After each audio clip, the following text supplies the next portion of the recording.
Olá, pessoal, bom dia a todos.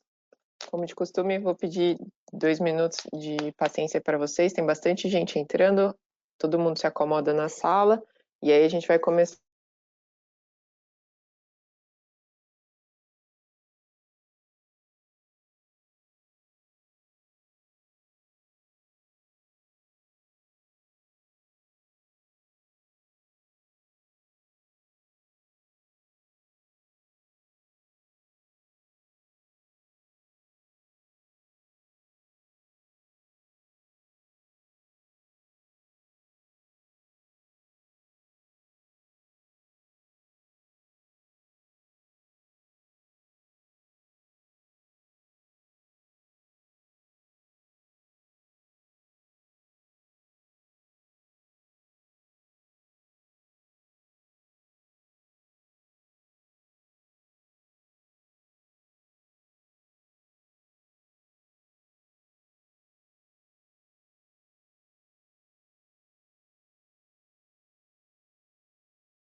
Siemens.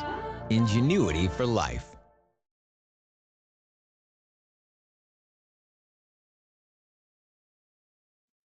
Bom dia, pessoal. Mais uma vez, bem-vindos a mais um webinar da área de automação industrial da Siemens no Brasil. Meu nome é Tharita Alvarez, eu sou do Marketing da Factory Automation e hoje eu vou apresentar os colegas que farão o webinar Simatic S7200, o CLP IoT Ready.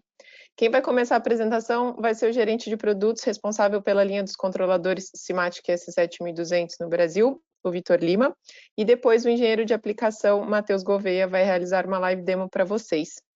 Importante lembrá-los que esse webinar está sendo gravado e o vídeo fica disponível para vocês 2 horas após o encerramento dessa apresentação na nossa página www.siemens.com.br/webinars. Para ver a gravação, é só inserir as suas informações e ela começa automaticamente. Esse material que vocês vão ver hoje, que o Vitor e o Matheus vão apresentar para vocês, já foi disponibilizado para download aí na ferramenta, mas se você estiver assistindo a gravação e se interessar pelo material, manda um e-mail para a gente no cimatic.br@siemens.com, que compartilhamos esse PDF com vocês. Os certificados de participação, que é uma coisa que vocês geralmente perguntam, são enviados automaticamente pela nossa ferramenta amanhã, então fiquem tranquilos que vocês receberão. E quando o webinar terminar, vai aparecer na tela de vocês a nossa pesquisa de satisfação. São 4 perguntas rápidas e são muito importantes para a gente adora receber esse feedback de vocês, se a gente está acertando no tom, se a gente está acertando no tema, e a gente sempre usa o conteúdo dessas pesquisas para montar o nosso calendário dos próximos webinars, então não deixem de participar. Importante a gente falar também que qualquer dúvida que surgir durante o webinar, vocês têm um campo aí na ferramenta chamado perguntas. O Vitor e o Matheus vão acompanhando as mensagens e ao final do webinar eles disponibilizam um tempo para as respostas.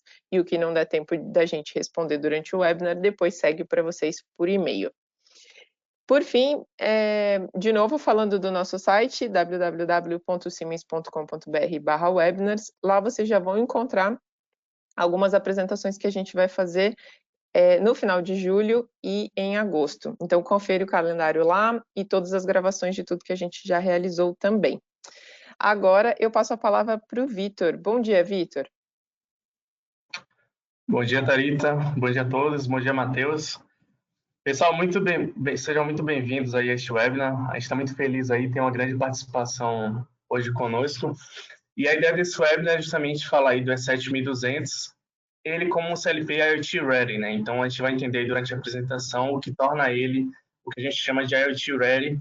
E eu pretendo fazer também um pequeno overview aí do portfólio, para quem talvez não trabalhe com E7200, eu prometo que vai ser um overview bem rápido, então, para quem já está bem avançado na E7200, fica com a gente aí, que eu prometo que vai ser pouco tempo aí para a gente. Inclusive, eu quero até soltar já um pull. Peraí, deixa eu me apresentar antes, é melhor.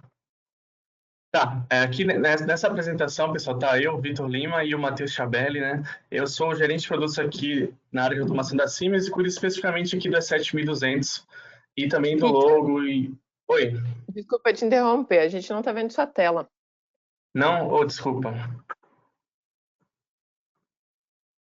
Agora sim, vamos lá. Opa, legal.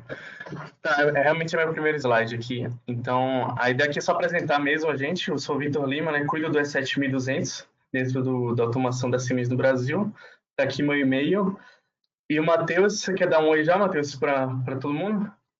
Opa, bom dia, Vitor. Bom dia, Tharita. Bom dia a todos. Sou o Matheus, engenheiro de aplicação aí da parte de automação da Siemens, mais especializado na parte de digitalização e novas tecnologias. E como o Vitor falou, também tem meu contato aí. Qualquer dúvida, pessoal, fique à vontade para contatar a gente. Legal, Matheus. Pessoal, se eu tenho um pull aí, só para entender um pouco todo mundo que está participando com a gente, sabe? Então, é meio, até para basear um pouco o nível aqui da apresentação, então é basicamente entender o que vocês têm já de experiência com esse controlador, né? Então, desde tecnicamente, como eu coloquei ali, comercialmente, o nível aí que vocês consideram conhecedores desse controlador, né? Então, se vocês puderem estar respondendo, vou dar uns menos de um minuto aí, a gente já continua com a apresentação.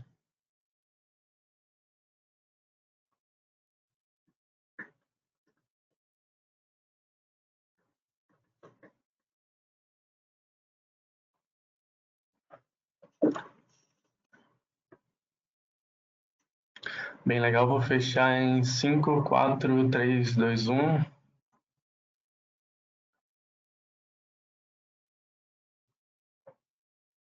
Bem, então aqui é um pouco do cenário de vocês, né, que estão participando com a gente.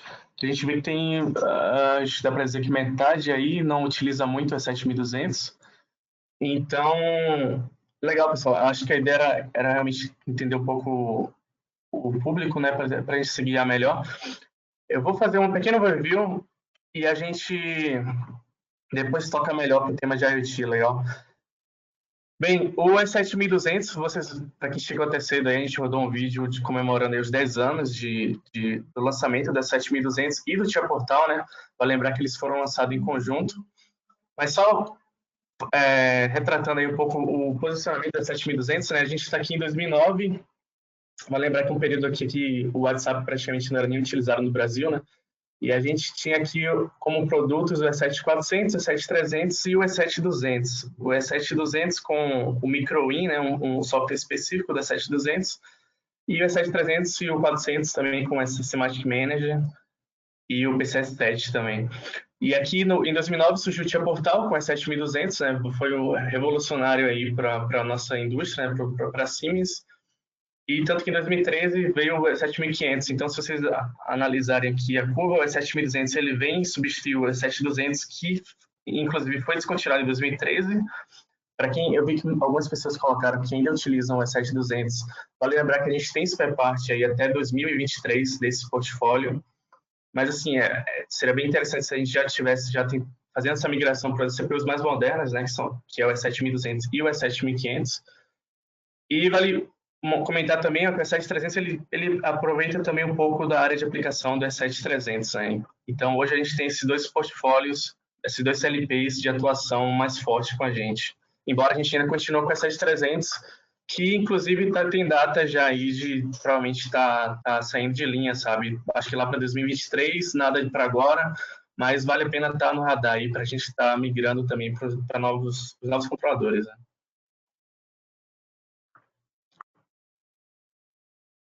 Bem, eu vou soltar um outro vídeo rápido, pessoal, até para vocês não enjoarem de minha voz tão rápido. Tem um vídeo que faz um review bem rápido aqui do portfólio do E7200 e a gente já volta aqui também.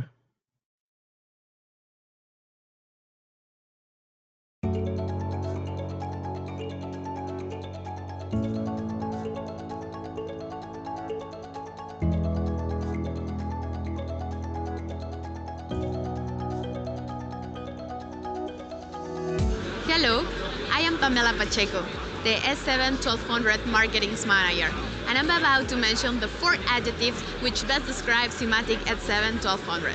It's compact. The CPU includes digital and analog I/Os as well as a native port for TCP/IP communications, like Modbus TCP, Industrial Ethernet, Profinet, and so on, as well as technological functions at high-speed counters, PTOs, and PWM. It's modular. We can have different configuration of signals or communication models, and those ones can be assigned according to our customer requirements. The third one is technological. Our portfolio includes dedicated modules for a specific solution, such as predictive maintenance, energy measurement, weighting applications, and much more. It's also flexible because S7-1200 has always been characterized by its flexibility in terms of communication, having presence in all levels of the automation pyramid, with protocols like Profibus, Modbus, RTU, USS, ASI, IO-Link, CAN-Link, GPRS, and much more. And we will continue working on this line.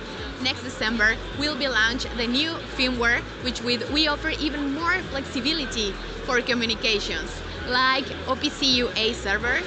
This is an encrypted machine-to-machine communication, which makes possible communication with third-party devices, DNS name resolution, cloud connection to MindSphere and other clouds through MQTT, and email encrypted communication, as well as some enhancements in the web server and in the hardware. Simatic S7-1200 is a consolidated product in the market. Indeed, this year we celebrate the 10th anniversary, and we go for more, entering in new markets thanks to these new features, developing new business models, always offering the best high-quality solutions.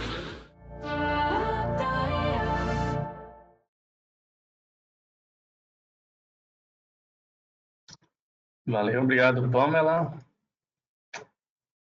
Então, pessoal, vocês viram ali que esse vídeo foi no meio do ano passado, então aquelas novidades que seriam ali em dezembro de 2019 já estão valendo, já está nos nossos controladores. E ela fez um resumo aqui de 4 características do E7200, inclusive eu trago uma outra aqui, que é justamente o fato de ser escalonável. Vitor, Opa, então, preciso... eu compartilhei a tela de novo. Eu achei que pausando o vídeo eu trazia direto. Acho que agora foi. Tudo certo. Valeu. Então, dos 4 pontos ali que ela trouxe, eu trouxe um aqui a mais, que é o fato dele ser escalonável, né? O fato dele estar no Tia Portal permite que, se você precisa ali incrementar alguma funcionalidade que o S7200 não atenda, por exemplo, você já tem seu programa pronto e simplesmente migra ali tanto para uma CPU do ET200SP quanto para um S7500 e escalona isso de forma rápida, né? De forma fácil. Então, os pontos principais que ela comentou ali, o fato dele ser compacto, e aqui a gente não fala não necessariamente de ter I/Os integrados, né, de ser uma CPU pequena, mas também de ter um safety, por exemplo, integrado, onde você diminui ali tamanhos e fiação de um relay safety, você tem isso integrado na CPU. Tem as funcionalidades tecnológicas, eu vou comentar aqui um pouco à frente do que a gente tem de módulos tecnológicos para a CPU 1200. O fato dele ser flexível, né? Isso aqui é uma característica que sempre marcou muito a 7200. Ele tem muitos modos de comunicação para basicamente qualquer protocolo de comunicação. Ele também já mostra opções que a gente tem. E o fato dele ser modular, né? Então você adapta a sua solução com a necessidade de I/Os, de modo de comunicação necessário. Bem, eu vou fazer um review bem rápido aqui das CPUs que a gente tem disponível. Então, basicamente, que vai da 1211 a 1217. Você percebe que a diferença são esses pontos aqui. Ó. Então, a gente tem diferença de interfaces RJ45, todos eles têm o Profinet e o Modbus TCP integrado. Do 1215 até o 1217, a gente tem 2 portas Ethernet, o que elimina aí uma necessidade de um switch, né? Então, você tem uma porta, por exemplo, comunicando com o IHM, e você tem a outra livre para fazer sua programação, sua conexão com a remota. Então, não necessariamente você precisa ter um switch para estar fazendo esse interligamento, né? Eu não comentei, mas a gente tem a CPU e Safety, né? Então, pessoal, 1211 a 1217 e a 1212, 1214, 1215, a gente tem a opção Fail Safe, né? Que tem a opção de Safety integrada na CPU. Vale lembrar que a gente tem um webinar todo que a gente foca nesse portfólio. Então, caso tenham interesse, dá uma olhada em nosso site aí, que a gente tem um material bem legal para vocês. Bem, o Work Memory. O Work Memory vale citar aqui que, para quem trabalha com a 7500, o conceito aqui no 1200 é um pouco diferente. O Work Memory dele é integrado na CPU. O cartão de memória ele não expande essa memória de trabalho, ele expande a memória de carga, né, a Load Memory. Basicamente, para vocês entenderem, o Work Memory é como se fosse a memória volátil, a memória RAM da nossa CPU.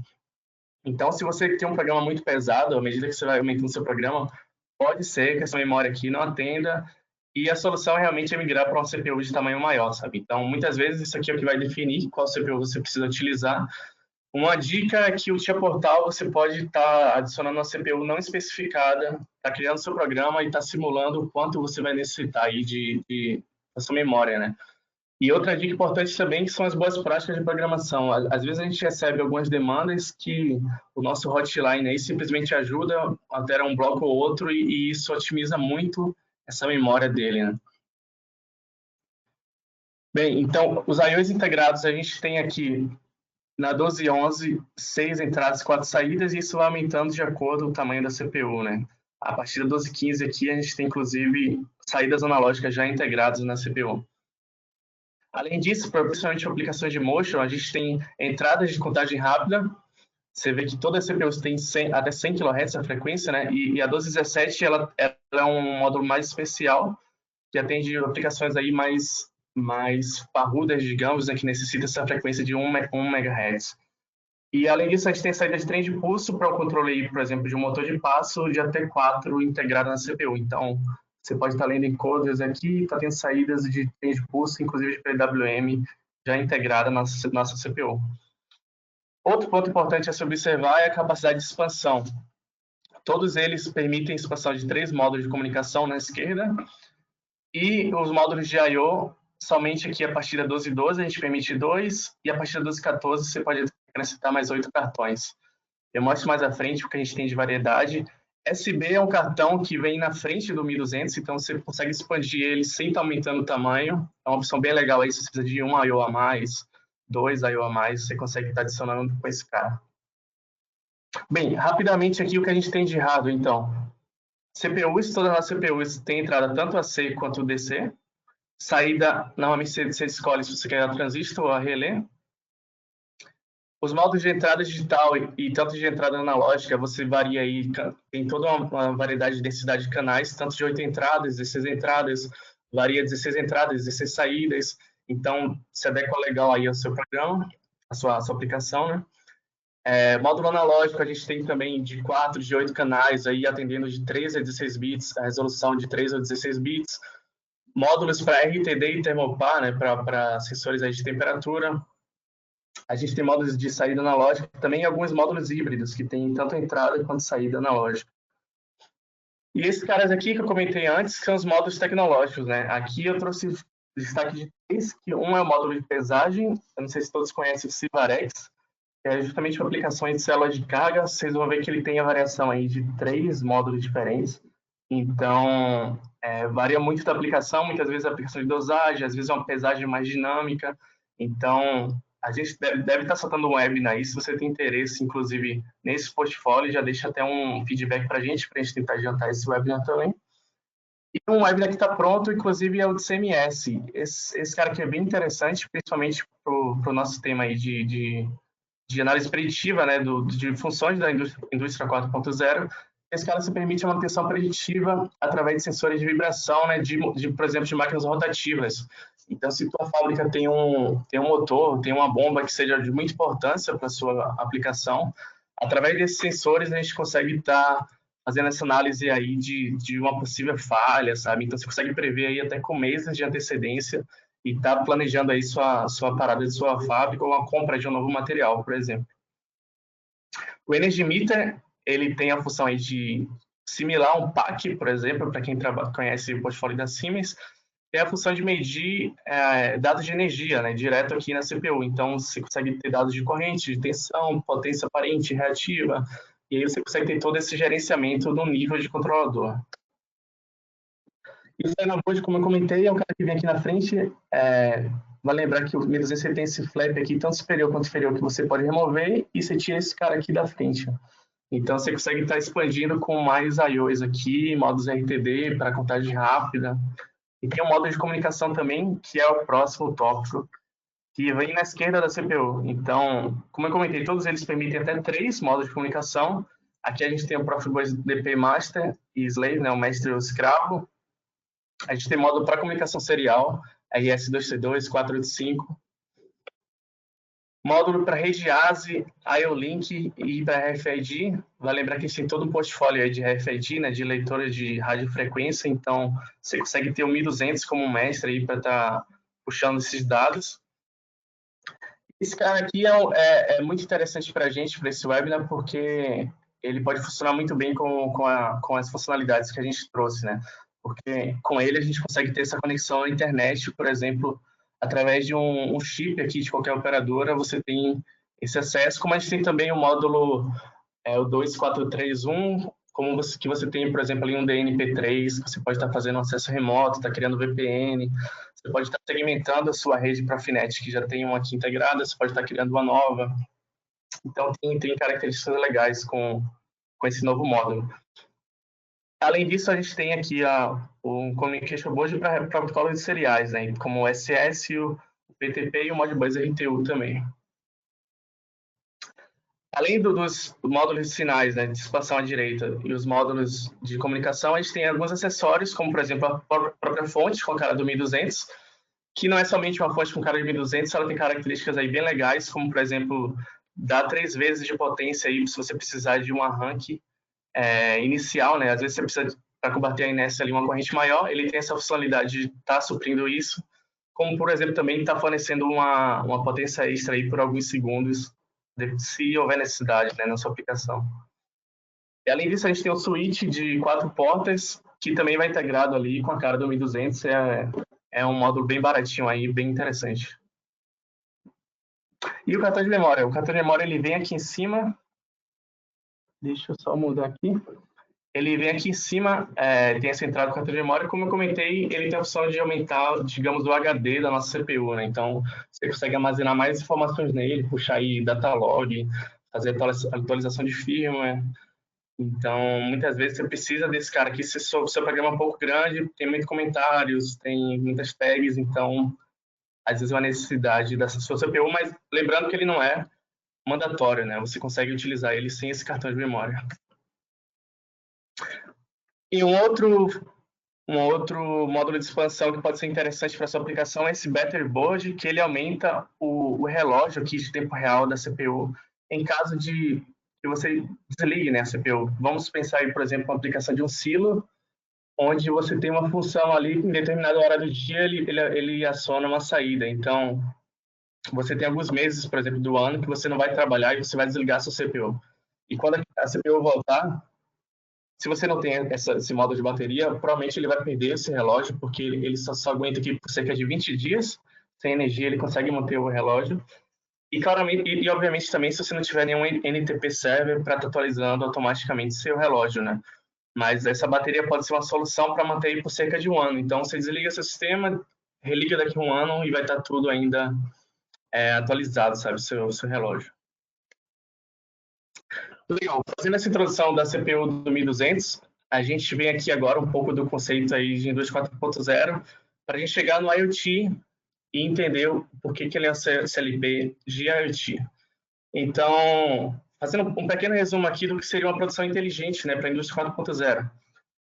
Vamos pensar aqui na pirâmide, no primeiro passo a gente precisa analisar o que a gente tem na nossa fábrica, analisar o que a gente tem de máquinas, de equipamentos e o que a gente precisa também tá puxando de variáveis para o nosso sistema.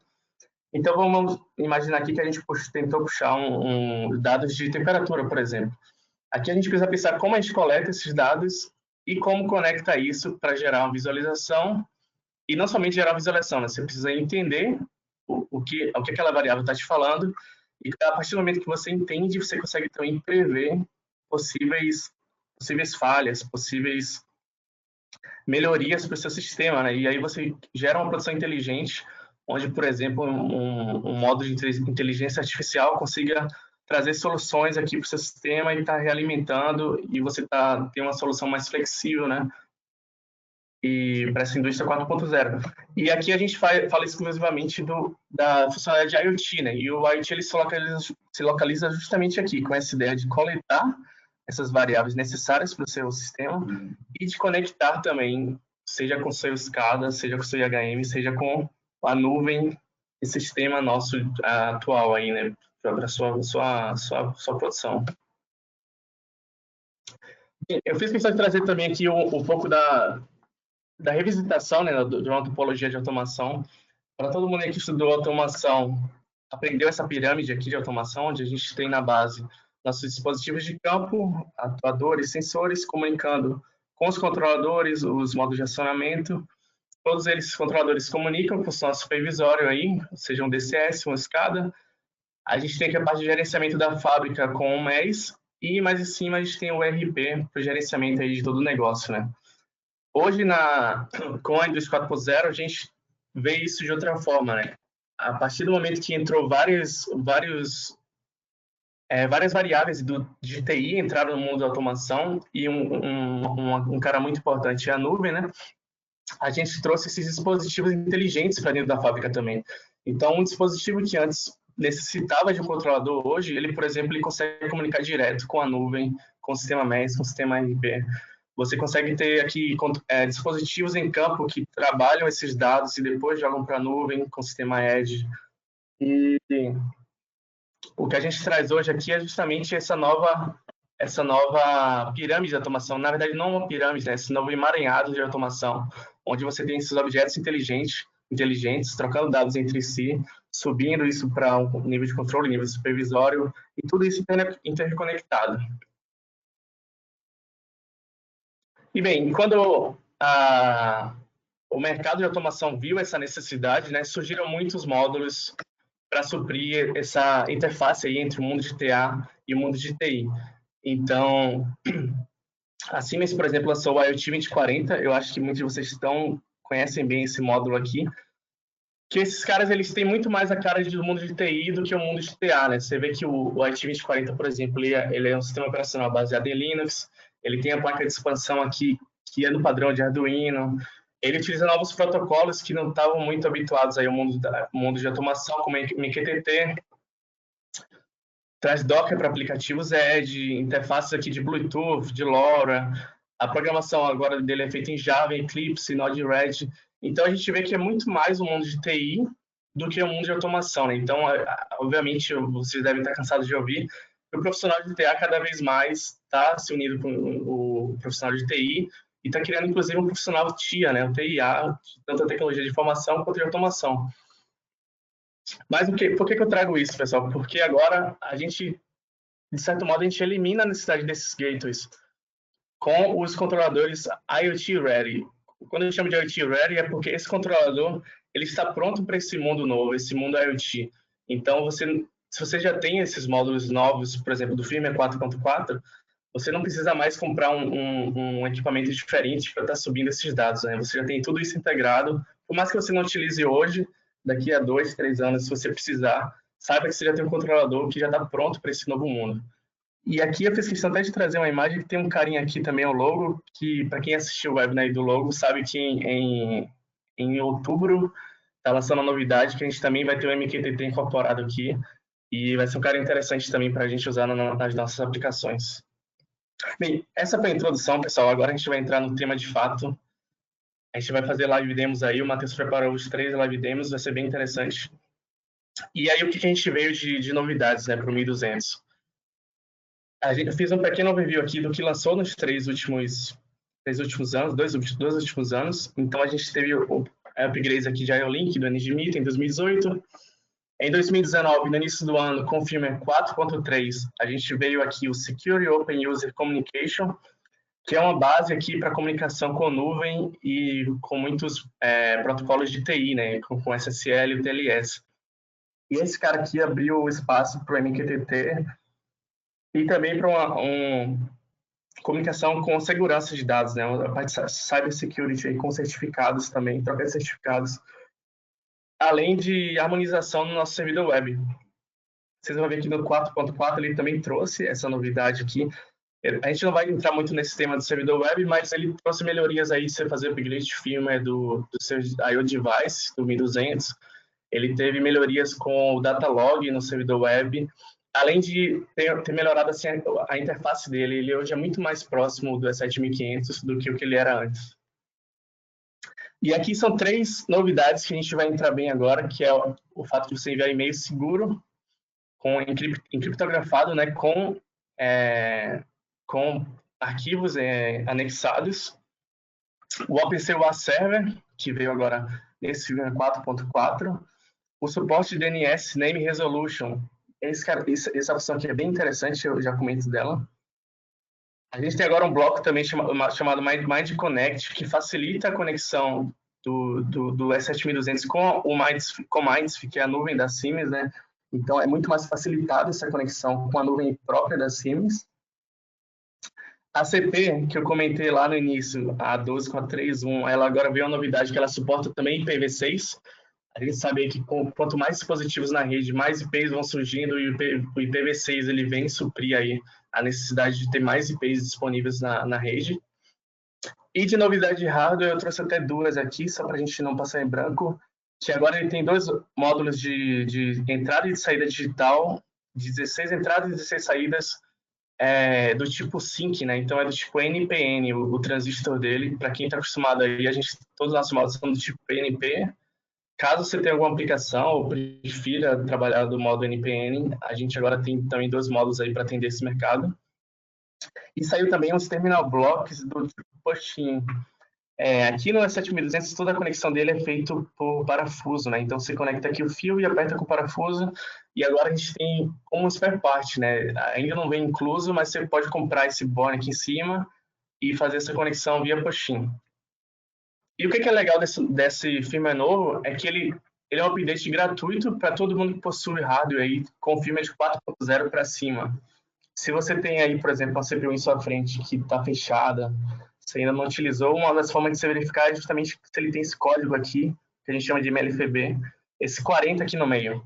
Se ele tem esse 40, provavelmente você consegue fazer esse upgrade. Se ele tem 32, 31, 30, são CPUs com firmware mais antigos do 1200 que você provavelmente não vai provavelmente não, você não vai conseguir fazer essa atualização. Bem, uma das novidades é DNS Name Resolution, e aqui a gente vai começar a entrar nas live demos. O que isso aqui traz de novidade, de interessante para a nossa CPU? Antes, o que a CPU fazia, né? Ela tinha que conectar com o endereço de IP, seja do seu controlador, ou seja, por exemplo, de um URL. Então, se você quer puxar algum dado, por exemplo, do www.google.com, você necessitava ali dar um ping, por exemplo, nesse endereço e identificava ali qual IP do endereço e conectava com o IP. Qual o problema disso, né? Além desse trabalho de você ir atrás do IP, esse IP pode ser alterado, né? Até por questão de segurança, às vezes por ser um IP dinâmico, você tinha que ficar sempre alterando esse IP que você aponta. E com esse DNS Name Resolution, você agora simplesmente puxa pelo nome. Seja, por exemplo, aqui, o exemplo que ele traz do PLC2, como, por exemplo, você aponta para o www.google.com e o próprio DNS Server aqui do 1200 vai fazer esse trabalho de buscar o IP. Então, ele traz esse exemplo aqui, ó, de 1500, requerindo aqui o IP de um PLC2, do que seria o PLC2, o DNS Server retorna com o endereço do IP, do que seria o IPLC2, e desse modo ele consegue fazer essa comunicação, seja por e-mail, seja para acessar os dados, enfim. E aí vem a novidade de e-mail criptografado, né? A gente tem um bloco agora do 1200, o emails_c, e você consegue tá anexando, inclusive, arquivos.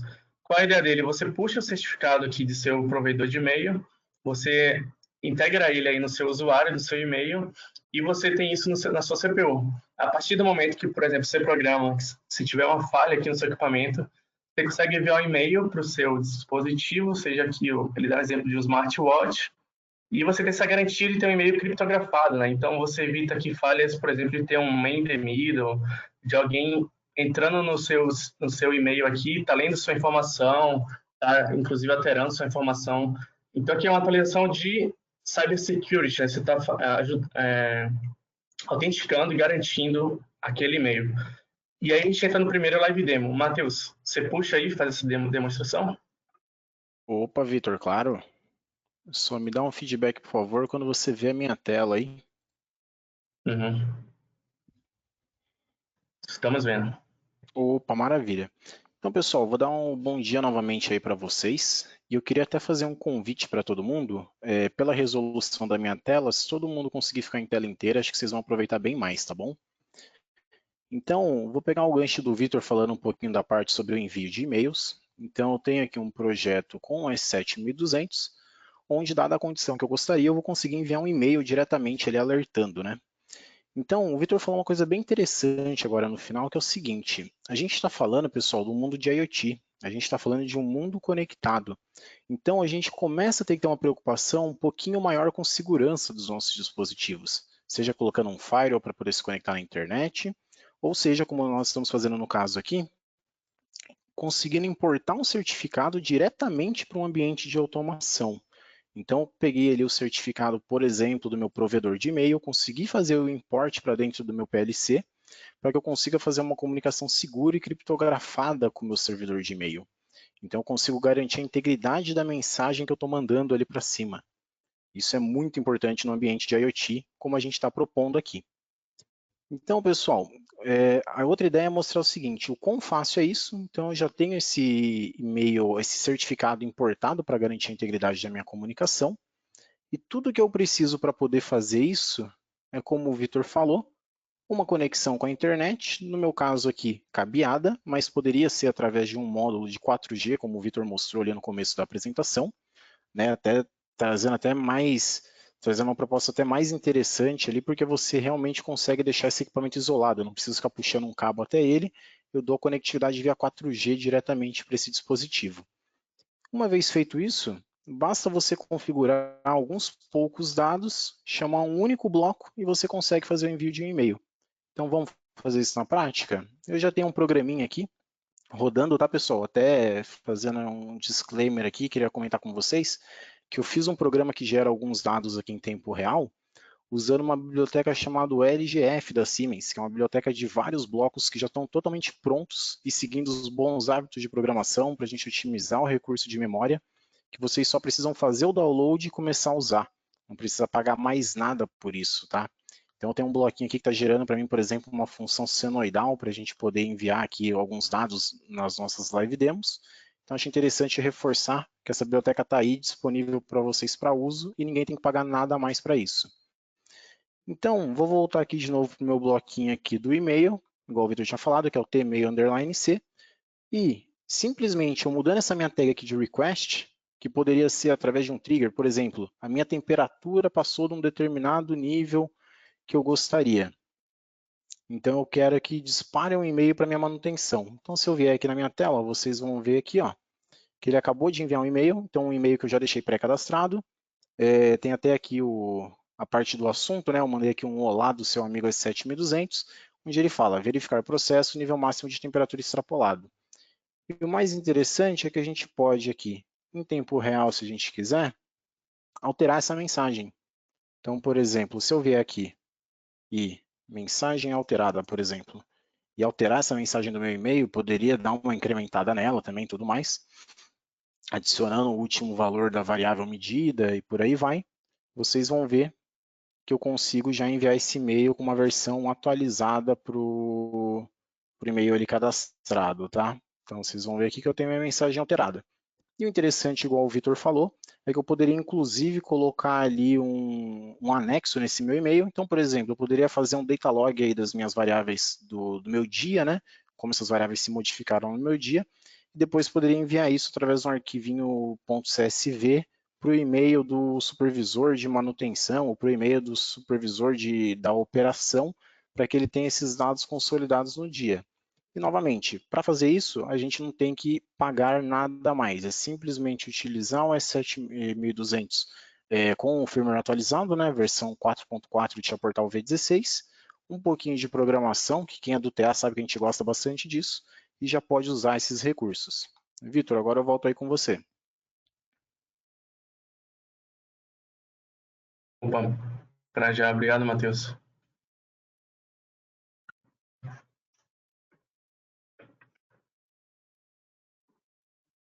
Legal, acho que agora está mostrando a tela, correto? Tá sim.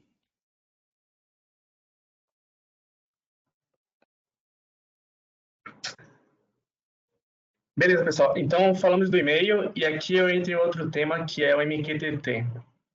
E antes de entrar no MQTT, o que eu queria destacar aqui para vocês é que realmente esses protocolos, tanto a PCUA como o MQTT, eles não vêm para substituir o que a gente já utiliza hoje em nosso sistema, né? Vale lembrar que cada um tem um espaço aqui a gente trouxe até o pirâmide aqui da automação de volta para ficar mais fácil de entender, né?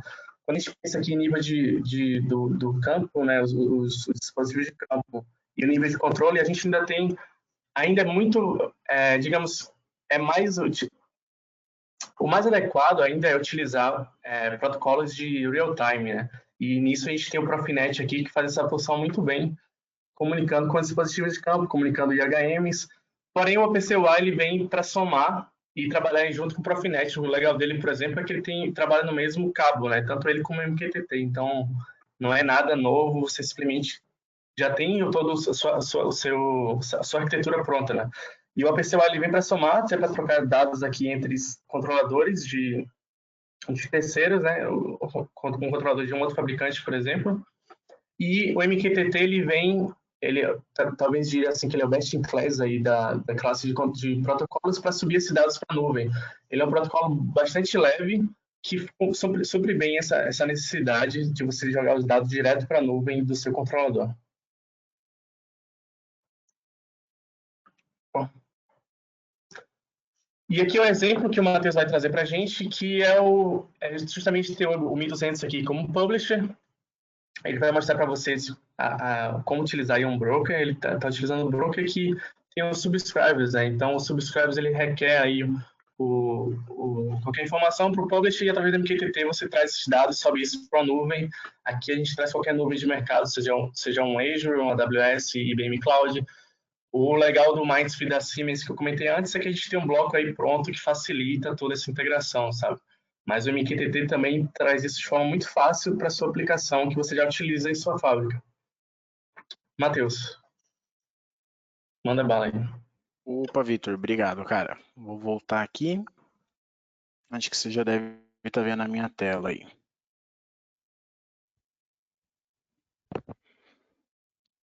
Bom, beleza, pessoal. Então agora, novamente, eu vou pedir para vocês colocarem em tela inteira, tá, pessoal? Acho que fica um pouquinho mais fácil de visualizar. E aí o Vitor falou umas coisas bem interessantes, né? Então, primeiramente, né, sobre o MQTT, o porquê do uso do MQTT? Simplesmente porque ele já é um protocolo muito utilizado pelo TI para essas aplicações aí de nuvem, né, aplicação de cloud. Então, ele é uma forma de facilitar a nossa comunicação aqui de nós que somos a TA para o pessoal de TI. Então, torna uma integração muito mais simplificada quando você usa um protocolo que ele já conhece. Então, a ideia é simples. Eu tenho meu S7200, eu inclusive, né, até o Vitor falou que tem um bloco lá que conecta diretamente para o Mindster de uma maneira mais simples. Eu até optei por utilizar o bloquinho padrão, que é o bloco de MQTT, entre aspas, genérico, que você consegue utilizar ele para se conectar com qualquer nuvem. Então, como que a gente faz isso, né? Vamos lá, relembrando os novos recursos aí do S7200. Novamente, importando um certificado. Então, lembra, pessoal, a gente tem sempre que se preocupar com a segurança e a integridade dos dados na hora de fazer uma comunicação, principalmente para um ambiente externo, né? Um ambiente de cloud que não vai rodar dentro da nossa organização. E segundo, simplesmente vem uma configuração aqui, ó, Advanced Configuration, que é a grande novidade, que é a configuração do DNS. Então, cadastrei alguns servidores DNS aqui para me possibilitar me comunicar com o meu broker MQTT. Então, o broker MQTT, que vai rodar ali para mim dentro do Mindsphere, é o cara que vai receber os dados que eu estou enviando. E aí, através de uma função de subscribe, outros clientes poderiam acabar fazendo o consumo desses dados ou realmente a aplicação rodando na minha nuvem, né? Então, assim, basicamente, com essas duas funcionalidades, eu consigo me conectar utilizando o bloquinho de MQTT. Poderia ser na nuvem da Siemens, poderia ser na nuvem da AWS, poderia ser na nuvem da Microsoft, poderia ser na nuvem que vocês quisessem que tivesse essa comunicação via MQTT. Eu, no caso aqui, eu vou demonstrar utilizando a plataforma da Siemens, tá? Por eu ter um acesso facilitado a ela. Então, ó, novamente, né? Um simples uso de um único bloquinho, eu consigo me conectar. Fiz toda a parametrização dele, já estou conseguindo me conectar aqui no meu ambiente nuvem. Então, eu estou aqui no meu broker MQTT da Siemens, que é o Mind Connect IoT Extension. Daqui a pouquinho ali, conforme ele vai atualizando os dados aqui, ele já vai mostrar que eu estou online. E eu consigo fazer, inclusive, aqui, ó, um monitoramento em tempo real dos meus dados. Então, vou vir aqui. Vou colocar aqui no último minuto para a gente conseguir ter um detalhamento mais fácil. Então, vocês conseguem ver que o meu dado, conforme ele vai modificando no tempo, eu já consigo ir monitorando ele. O mais interessante é que se eu vir nesse outro carinha aqui, que é o shell, e aí agora eu vou habilitar aqui a função de subscriber do meu dispositivo MQTT, se eu vier aqui habilitar essa funcionalidade de subscriber, eu também consigo receber mensagens, tá? Então, eu estou já cadastrado. Se eu vier aqui no meu Command Shell e fazer, por exemplo, um ping, eu tenho que receber esta mensagem aqui diretamente no meu dispositivo. Então, vamos fazer de novo aqui, ó. Eu vou dividir a minha tela com vocês. Vou selecionar aqui. E agora vocês vão ver. Deixa eu mudar um pouquinho aqui também. Que se eu mandar, por exemplo, aqui agora um pong, automaticamente eu já consigo receber as mensagens, ou seja, eu consigo enviar essas mensagens para o meu broker MQTT, eu também consigo receber essas mensagens em tempo real, né? Então, uma vez o meu dado estando aqui, já provei que a comunicação de fato está funcionando, eu consigo ter acesso aos meus dados, eu fiz o que a gente chama de mapping, então levei esses dados aqui de dentro do IoT Extensions para dentro do Mindsphere, né, que é a nossa plataforma de internet das coisas da Siemens. Então, uma vez o dado estando aqui dentro, eu consigo consumir ele com qualquer aplicativo que eu tenha na minha conta do Mindsphere. Então, eu separei um aqui para vocês, que é o nosso Fleet Manager, onde eu consigo ter alguns dados do meu dispositivo, como, por exemplo, visualizar a localização desse meu ativo, né? Então, eu posso ver aqui que eu coloquei aqui o endereço da Siemens, né? Cadastrei ali na sede da Siemens na Anhanguera. Conforme eu for atualizando aqui os meus dados, eu consigo ir visualizando eles aqui em tempo real. Ó. Então, uma vez feito o mapping, eu consigo ter a visualização dos dados. E aí sim, né, uma vez que o meu dado está na nuvem, eu consigo realmente levar isso para um ambiente de análise mais com inteligência artificial, uma análise mais preditiva, e tirar qualquer tipo de análise que eu queira desses dados, uma vez que eu já tenho ele numa plataforma de cloud aí de alto nível. Então, Vitor, eu volto agora aí com você. Show, valeu, né, Matheus. Opa.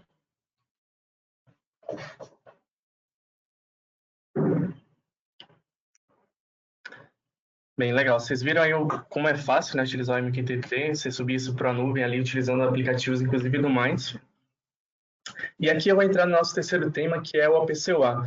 Inclusive, pessoal, eu queria até abrir um parêntese aqui, que o Celso está assistindo a gente, ele viu que eu peguei uns slides dele.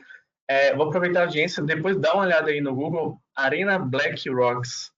O Celso fez uma apresentação ontem sobre a convergência de TI e TA, e hoje a gente tem um colega nosso também, o Robson Santos, que vai fazer uma apresentação aí do futuro da indústria. Então, eu acho que pode ser bastante interessante para vocês.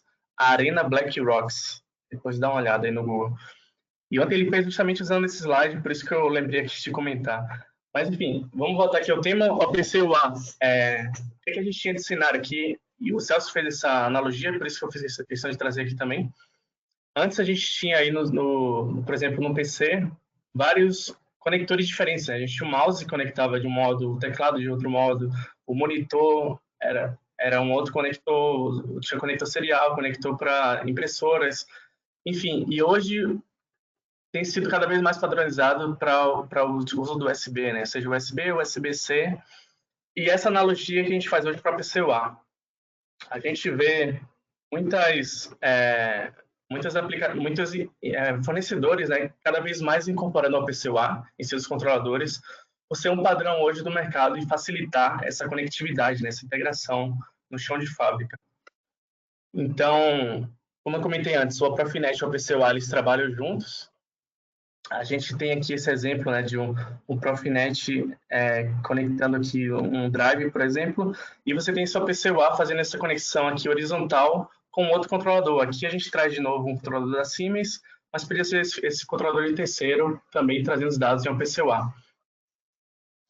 O que é legal é que o OPC-UA ele pertence a um grupo aí que não pertence a nenhum fabricante, né? O OPC Foundation, e o Profinet pertence ao Profibus e Profinet International. São dois grupos diferentes que se uniram aí para estar trazendo melhorias para o PCUA Foundation. Inclusive, o Márcio deve estar assistindo a gente aí. Perdão se não falar da melhor forma aí que você costuma fazer essa apresentação. Inclusive, pessoal, vê o webinar de digitalização, tá bem legal aí na nossa plataforma de webinars. Mas, assim, esses grupos se uniram e um dos exemplos que eu trago aqui, por exemplo, é que o Profibus International está cedendo a tecnologia de ProfSafe. Então, o que a gente tem hoje aqui de controlador comunicando funções de safety aqui em campo, hoje o OPC-UA está recebendo também essa tecnologia para estar fazendo essa troca de dados aí de forma segura, sabe? E o OPC-UA também funciona muito bem subindo esses dados para a supervisória, né? Subindo o seu MES, enfim.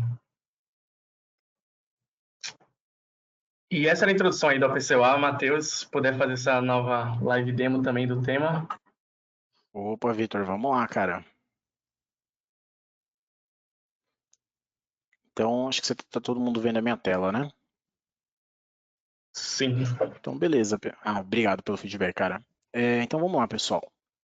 Então, como o Vitor comentou, né, o OPC-UA ele serve tanto para comunicação horizontal como comunicação vertical.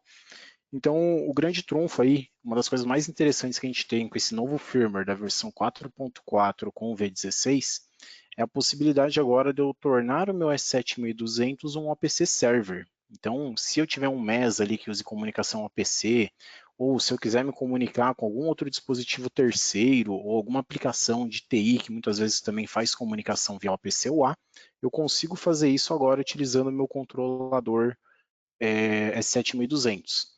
O interessante do OPC-UA é que a comunicação é feita diretamente na porta, então eu não vou precisar de ter nenhum gateway, não vou precisar ter nenhum adaptador, é simplesmente o cabo de rede conectado, estando na mesma rede a gente consegue se falar. E como que eu faço para poder ativar essa funcionalidade, né? Então, como eu comentei, versão de firmware 4.4, tinha o portal V16, vai ter um novo campo aqui, ó, chamado OPC-UA. eu simplesmente tenho que acessá-lo, habilitar aqui esse checkbox de Activate OPC-UA Server. Depois também, né, eu preciso ter uma licença de runtime para fazer essa comunicação, que também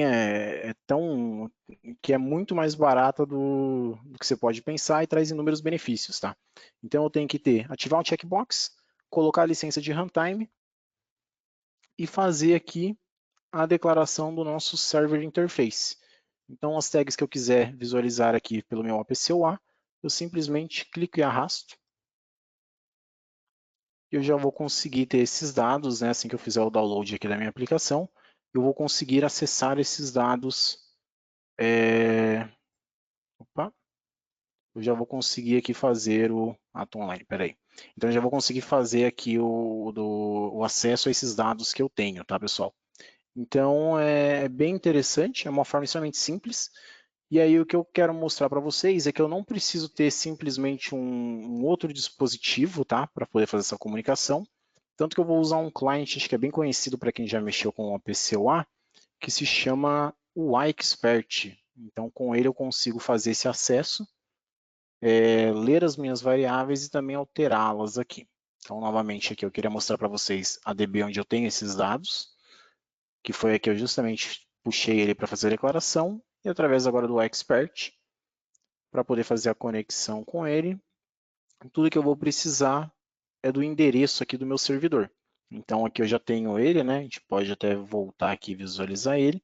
Ele já gera esse endereço automaticamente para a gente. Então eu venho aqui, eu tenho aqui, ó, opc.tcp, o IP do meu controlador, 2.4840. Então esse mesmo endereço, eu dou um OK, ele já vai se conectar. Traz aqui para mim o nosso server interface. Vou dar um zoom aqui para ficar um pouquinho mais fácil de visualizar. Então me conectei, trago esse server interface. Quando eu acessá-lo, eu tenho todos os dados ali que eu importei. Então eu simplesmente posso puxá-los agora para o meu painel aqui. Vocês vão ver que eu já consigo visualizá-los em tempo real. E aí, claro, né, que você tem inúmeras maneiras de fazer isso. Eu estou usando uma maneira aqui sem autenticação, mas você pode fazer isso através de autenticação, de maneira criptografada, também com troca de certificados. Simplesmente por eu estar no ambiente aqui de demonstração, eu estou fazendo isso de uma maneira não segura. Então eu consigo ver os dados aqui. Se eu dividir minha tela novamente, vocês vão conseguir visualizar aqui que são os mesmos dados, né? E aí, se eu quiser fazer aqui a alteração, né, se eu quiser fazer a escrita também de algum valor aqui numa variável, eu consigo fazer isso de uma maneira bem simples, né? Simplesmente selecionando e colocando ali o valor dela. Então, isso abre essa possibilidade de comunicação tanto horizontal, quanto com aplicações aí de TI, ou quanto a comunicação vertical com o sistema de MES, tudo isso agora utilizando o S7200. Então, Vitor, agora eu retorno aí com você.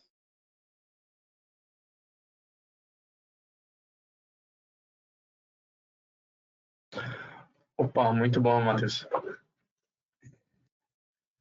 E, pessoal, essa novidade da OPC-UA no 1200, eu faço questão aqui de trazer um pouco dos detalhes do que ele não veio ainda comparado ao que já temos hoje nas 7500, né? Até para não ter nenhuma decepção aí com quem for adquirir, né? Mas, basicamente, todos os principais aqui que permitem toda essa conexão que o Matheus mostrou, ele já veio aqui nesse novo filme, né? O 4.4. O que ele ainda não veio é, por exemplo, a utilização de métodos e de escrita e leitura registrada aqui. Aqui a gente não vai entrar em detalhes, até porque já estamos quase estourando aqui nosso tempo. Mas outro ponto também que vale comentar é que ele ainda não é um OPC-UA Client. Isso veio no filme anterior do 1200 ou do 1500, e no filme atual do 1500 também veio mais funcionalidades aí de diagnóstico do OPC-UA. E em breve também essas funcionalidades devem ser incorporadas aí ao S7200 também. Um outro ponto que o Matheus comentou lá é a licença runtime para o OPC-UA. Vale lembrar que se você tem o S7200, o V4.4, você já pode utilizar o OPC-UA livremente aí. O que a gente comercializa é um paper license, então é simplesmente uma licença para autenticar a sua aplicação. Vocês vão ver que realmente é um custo diferenciado. A gente tem uma licença para habilitar o OPC-UA no 1200, uma licença basic do OPC-UA, e dentro do 1500, inclusive, a gente tem 3 diferentes licenças de acordo com o tamanho da CPU e o tamanho de de variáveis aí que você consegue estar utilizando dentro do OPC-UA.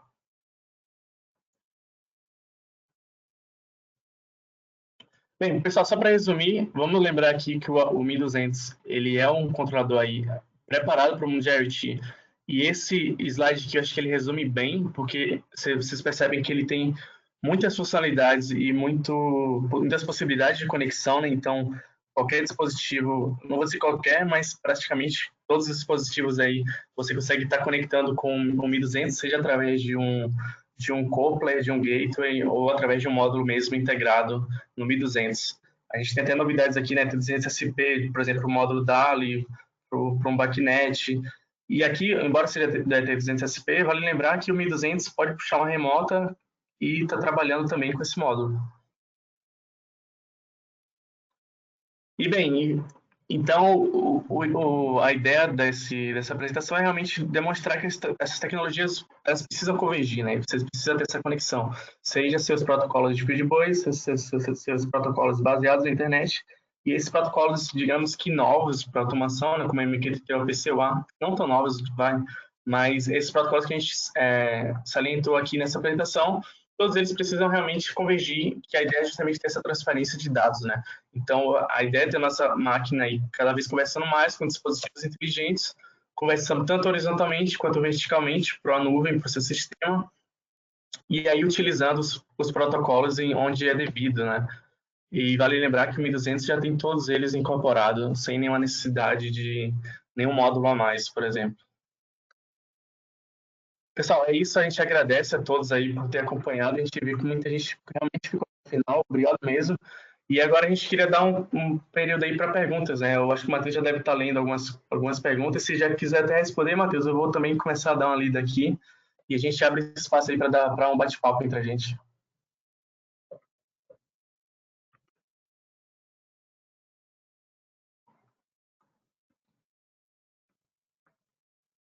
Opa, Vitor, eu estou lendo aqui as perguntas, tá?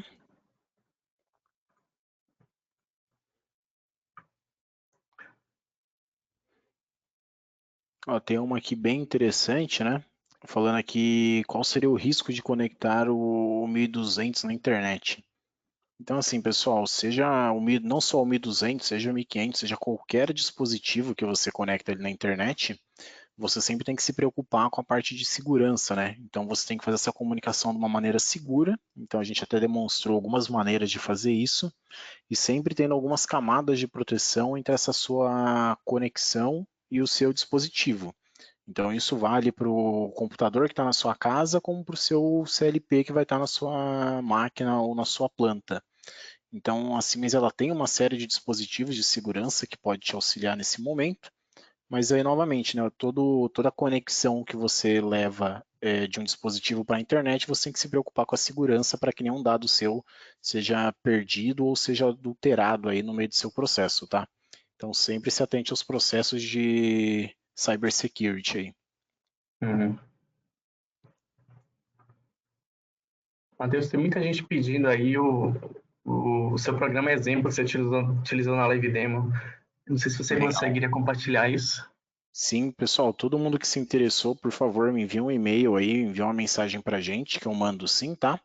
É claro que eu vou até mandar um manual também explicando um pouquinho sobre as comunicações, é claro que eu só vou dar uma limpada das minhas credenciais antes de mandar o projeto, tá, pessoal? Mas fiquem tranquilos que eu posso compartilhar sim. Bem, tem uma pergunta aqui se existe a possibilidade de envio de SMS também.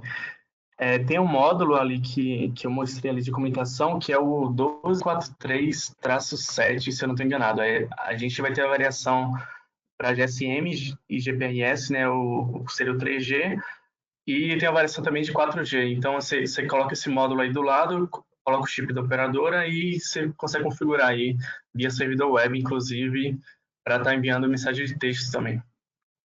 Isso, maravilha. Tem outra pergunta aqui que eu achei bem interessante, Vitor, que é se o MQTT do 1200 também atende o broker da Azure, né, do IoT Hub.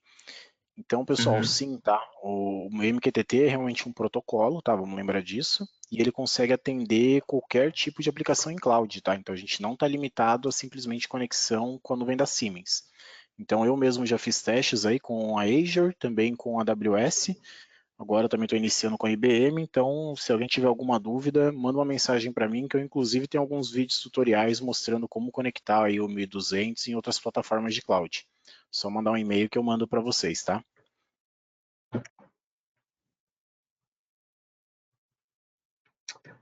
Tem uma pergunta aqui sobre se é possível utilizar esse OPC do 1200 no Tia Portal V15. Pessoal, a novidade vem justamente em conjunto com o V16, sabe? Então, realmente é necessário atualizar a versão do Tia Portal. Isso, legal. Tem outras duas perguntas aqui, tá? Então, o pessoal perguntando se eu poderia demonstrar como é que registra um device no IoT Extension. Pessoal, manda um e-mail para mim que eu já tenho um material sobre isso, tá?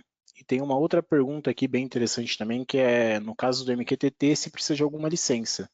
Então, pessoal, lembrando que não, tá? É só fazer realmente, baixar os blocos ali, padrões da Siemens, importar para o seu projeto e sair utilizando, tá? Para utilizar essa comunicação em MQTT, você não tem que pagar nada por isso.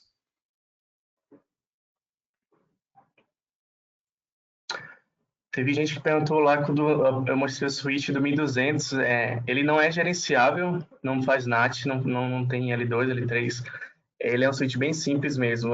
Quando a gente fala de switch gerenciável, a gente vai entrar nas famílias dos Calance, XB200, XC200. A gente tem switch para atender esse portfólio, mas não com essa cara aí do 1200. Ô, Vitor, posso te pedir um favor? O pessoal Sim. tá falando aqui que eles não estão enxergando o nosso e-mail no último slide, porque tá cortando. Você pode voltar para o primeiro lá, que apareceu o nosso contato? Aí o pessoal consegue mandar o e-mail para a gente. Bom. Então, pessoal, o Vitor vai voltar lá para o primeiro slide, tá? E aí você já consegue ter o nosso contato aí novamente. Aí, cara, maravilha. Legal.